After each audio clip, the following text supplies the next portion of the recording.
Hola, ¿qué tal? Bienvenidos. Aquí estamos en el estudio central de Orbe 21, en el Arzobispado de la Ciudad de Buenos Aires, en nuestro ciclo Bien Público, para hablar de un tema que es de preocupación, de gran interés, de bien público, y tiene que ver con la violencia de género, el femicidio, esta turbulencia de la que somos testigos en toda la región, en España también nos estamos llegando, y nos acompaña la doctora Mabel Bianco. Bienvenida, Mabel. Buenas, ¿qué tal? ¿Cómo están? Bien. Presidente, fundadora de un instituto dedicado al estudio e investigación de la mujer, médica, epidemióloga, funcionaria del Ministerio de Salud, una autoridad para hablar de esto. Bueno, muchas gracias, y lamentablemente tenemos que hablar de esto.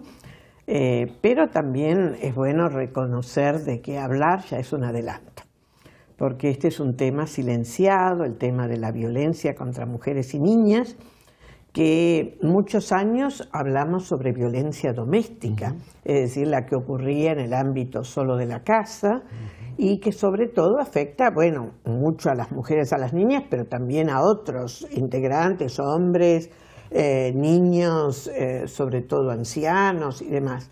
Pero ahora, ya desde hace unos años, nos estamos concentrando en lo que es la violencia contra la mujer y las niñas.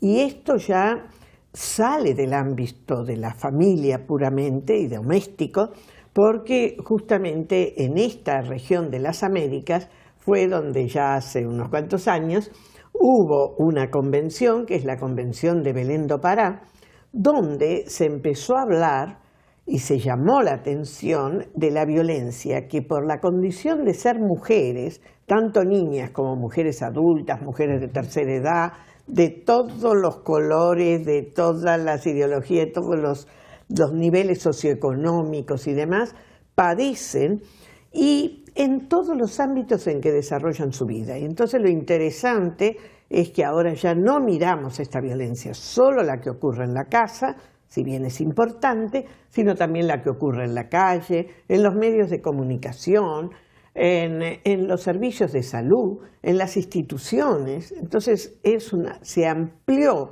la gama de lo que estamos viendo.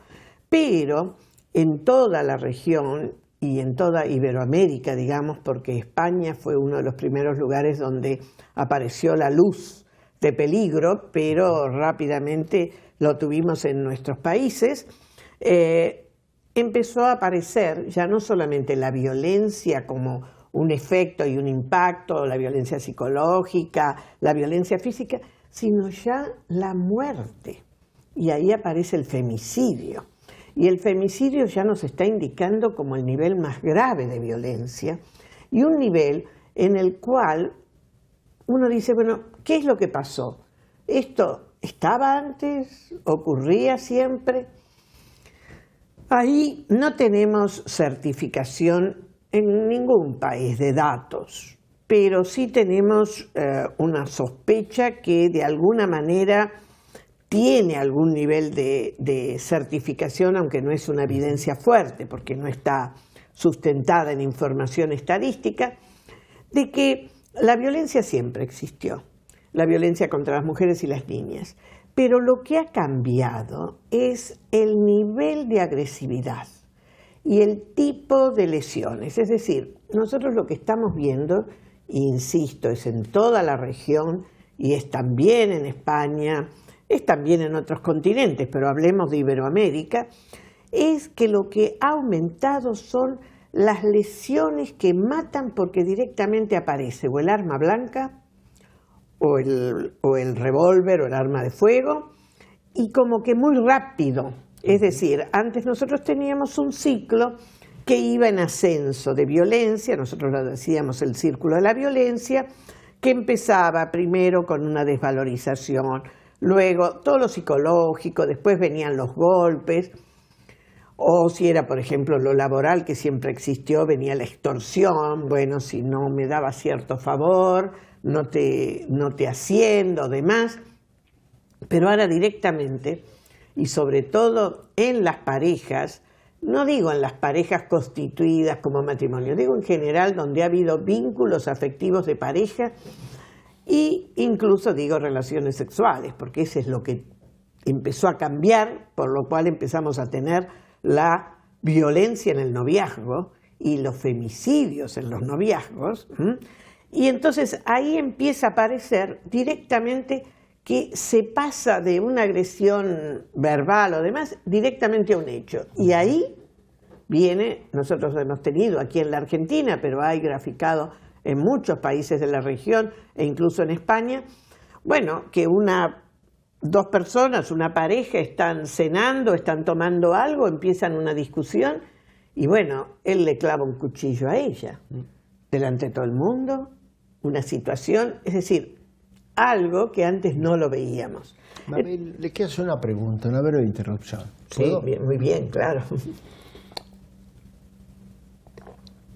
El rol del hombre y la mujer han sufrido transformaciones.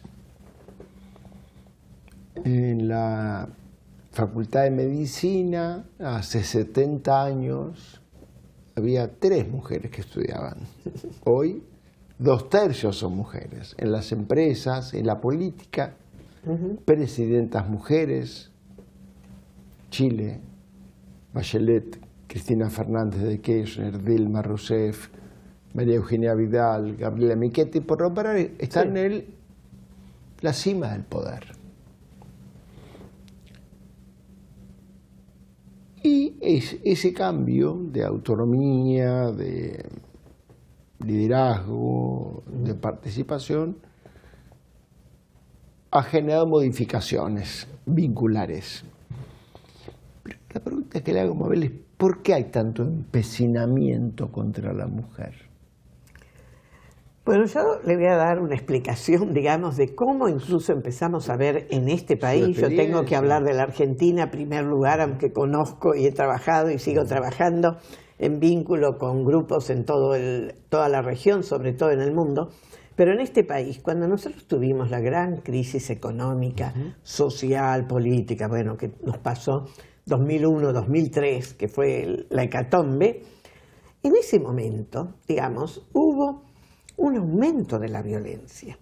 Y hay estudios muy importantes hechos por hombres y mujeres, sociólogos, politólogos y demás, que vieron cómo en esa crisis el hombre perdió el trabajo, tuvo que quedarse en la casa, sus ahorros, todo, tuvo que quedarse en la casa, que el rol se le desdibujó, era el que mantenía, era el potente, era todo. Proveedor.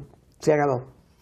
La mujer o era ya una aportante, pero no tenía la significación, o empezó y tuvo que salir a la calle. La mujer salió, hizo de todo, y bueno, y así vimos cómo esta sociedad sobrevivió. La verdad que sobrevivió y cayó en las mujeres, mucho de eso, en las mujeres jefas de familia, que empezaron ellas a ser las principales aportantes, y también en sus hijas y en sus hermanas, que entonces quedaban a cargo de los chicos de esto.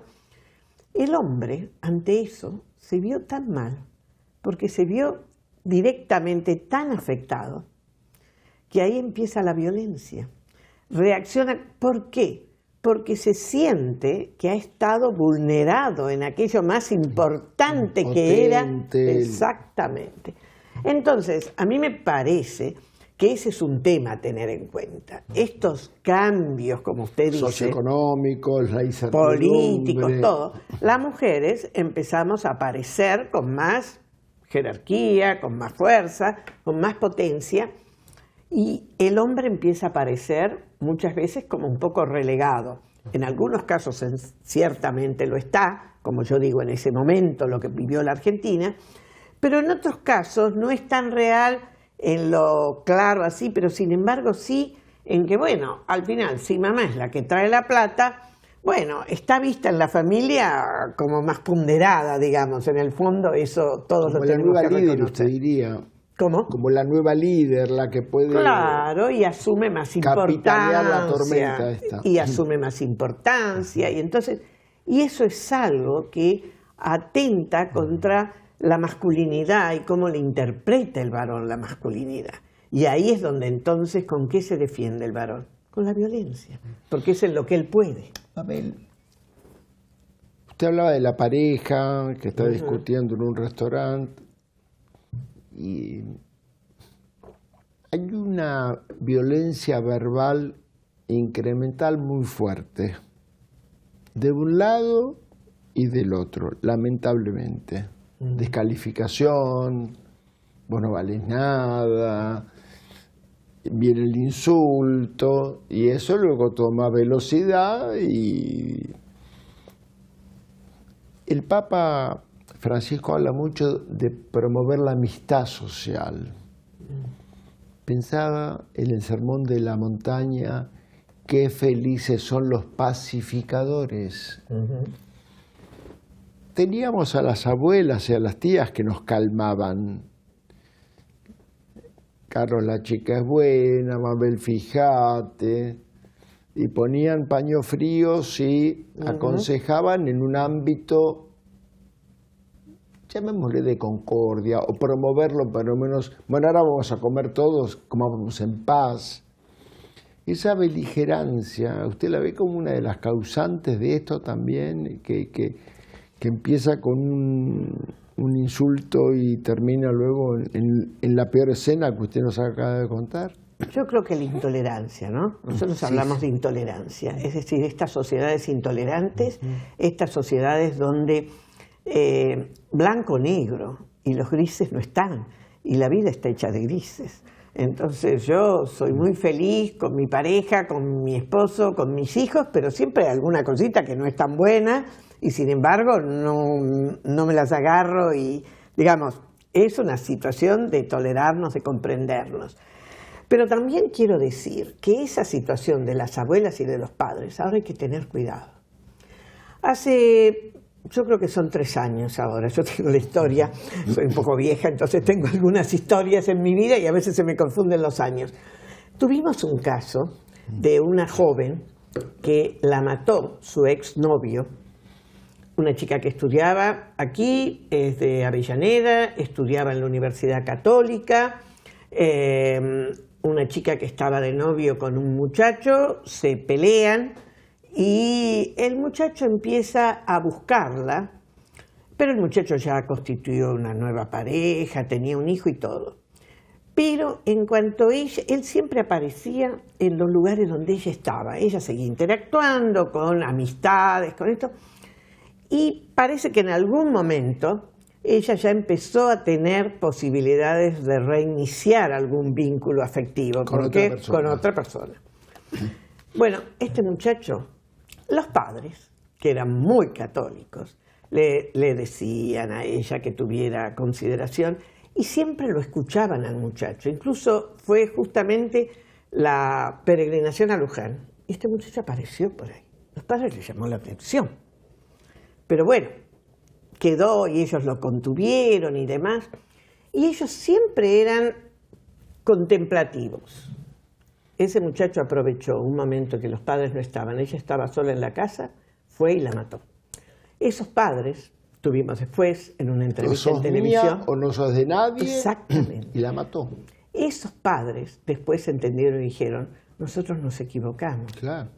Y por eso digo que ahora hay que tener cuidado, porque era bueno aquello cuando había un clima de tolerancia, pero ahora hay que tener atención y no hay que forzar a una tolerancia, porque a veces lo que pasa es que ayudamos a que el intolerante se exprese y no ayudamos a la niña. Mamá, lo quiero, papá, la quiero, pero mirá, hay cosas que a mí me parecen y sin embargo cuesta bastante. Sí, por eso muchas veces cuando los padres se dan cuenta que hay algo raro y que mal, a veces es mejor que lo hablen, que se lo hagan plantear a las amigas o a los amigos, porque a veces si no, y sobre todo si son más chicas, si son adolescentes, bueno, está la rebeldía eso con los padres, vos porque no lo querés, pero quiere decir que están las dos caras de la misma moneda, como padre, ¿no? Mabel no imagina tener en la mesa a un asesino potencial.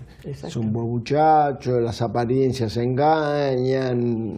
Sí, lo que hay que entender es que porque esa es la otra cosa, la personalidad. Es una personalidad muy atractiva para afuera y demás, por eso los padres lo ven, y esa cosa en estos noviazgos que están todo el tiempo, ¿dónde estás? ¿Qué te pusiste? ¿Con quién estás? ¿Dónde estás? ¿Qué está pasando? Uno tiene que decirle, mira, si es así, hay que decirle a la chica, hay que decirle a los padres, cuidado, porque tanto control, ¿para qué? A uno lo tienen que dejar vivir. Los vínculos afectivos son muy buenos, pero uno no se puede confundir con el otro. Y si no hay confianza, bueno, no hay confianza. Si no vos confías en que yo cuando voy a trabajar, cuando voy a la facultad, no estoy pensando en cómo te soy infiel, cómo te hago algún daño, además, bueno, ya aquí hay algo malo de entrada, digamos. Hay algo que no está funcionando en eso que es amor, pero que no está bien, digamos, y que también trata de someter al otro. Por eso yo creo que ahí hay que buscar los balances, que hay que entender que ahora hay situaciones diferentes. Por eso yo decía que no es casual que en estos noviazgos empieza a aparecer el femicidio. Porque ahora hay muchos de estos noviazgos que hay relaciones sexuales antes del matrimonio. Que hay vínculos, y lo sabemos. Y bueno, y ahí es donde viene el razonamiento que usted dijo, no sos mío, no sos mía, pero no serás de nadie. Ese razonamiento es un razonamiento que se da. Que ya es parte del paisaje. Sí. Pensaba en el rol valioso de la mujer, en el ámbito del pensamiento del Papa Francisco, inspirado en San Francisco de Asís, la respetuosidad, Jesús con su madre, María, la Magdalena.